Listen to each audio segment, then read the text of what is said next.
Orientação da criança, capítulo 51. Preparo para a escola. Os primeiros 8 ou 10 anos. As crianças não devem ficar fechadas em casa muito tempo, nem se deve exigir que se disponham seriamente a estudar antes que se haja estabelecido um bom fundamento para o desenvolvimento físico. Para os primeiros 8 ou 10 anos da vida de uma criança, o campo ou o jardim é a melhor sala de aula, a mãe é o melhor professor e a natureza o melhor livro-texto. Mesmo quando a criança tem idade suficiente para frequentar a escola, sua saúde deve ser considerada de maior importância do que o conhecimento dos livros. Deve ser rodeada das condições mais favoráveis, tanto para o crescimento físico quanto para o mental. É costume enviar crianças muito novas à escola. É exigido delas que estudem nos livros coisas que sobrecarregam a mente infantil. Esse procedimento não é sábio. Uma criança nervosa não deve ser sobrecarregada de forma alguma. A rotina da criança durante a infância. Durante os primeiros 6 ou 7 anos de vida da criança, deve-se dar atenção especial a seu preparo físico, em vez de ao intelectual. Depois desse período, se a constituição física é boa, a educação de ambos deve ser receber atenção.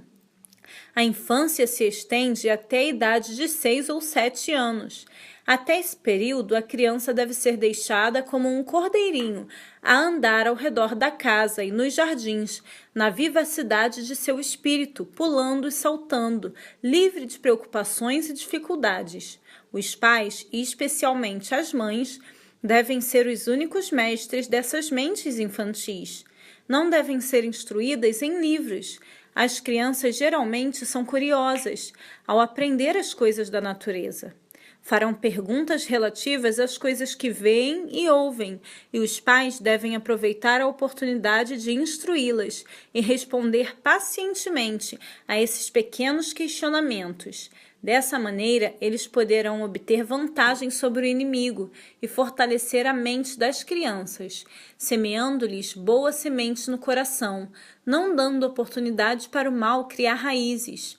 O que as crianças necessitam na formação do caráter é a amável instrução da mãe na tenra idade.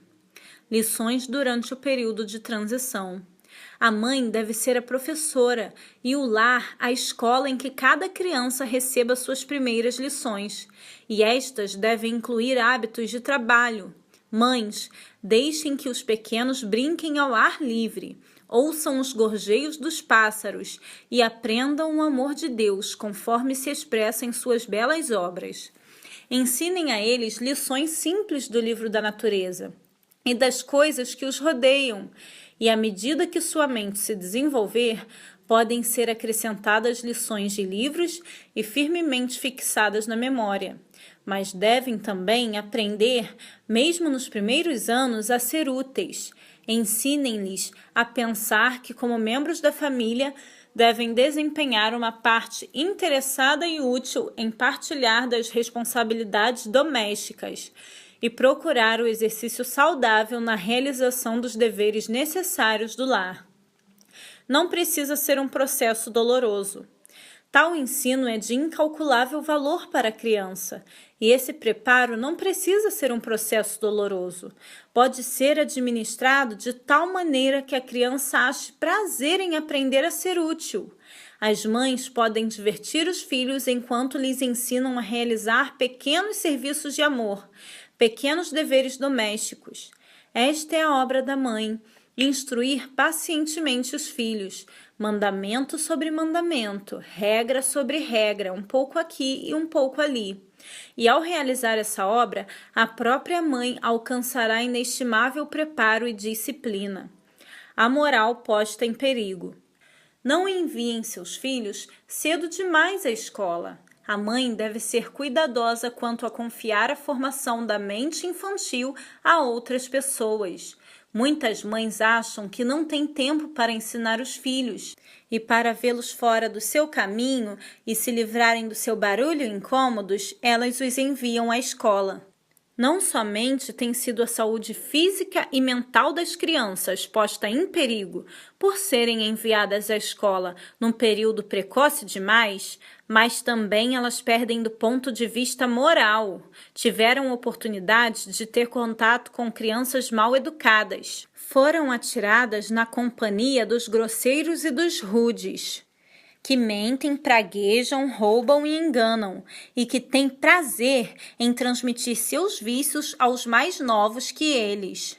As crianças novas, deixadas por si mesmas, aprendem o mal mais depressa que o bem. Os maus hábitos se harmonizam mais com o coração natural e as coisas que veem e ouvem na infância são profundamente impressas no coração, e a má semente semeada nele criará raízes e se transformará em espinhos pontiagudos para ferir o coração dos pais.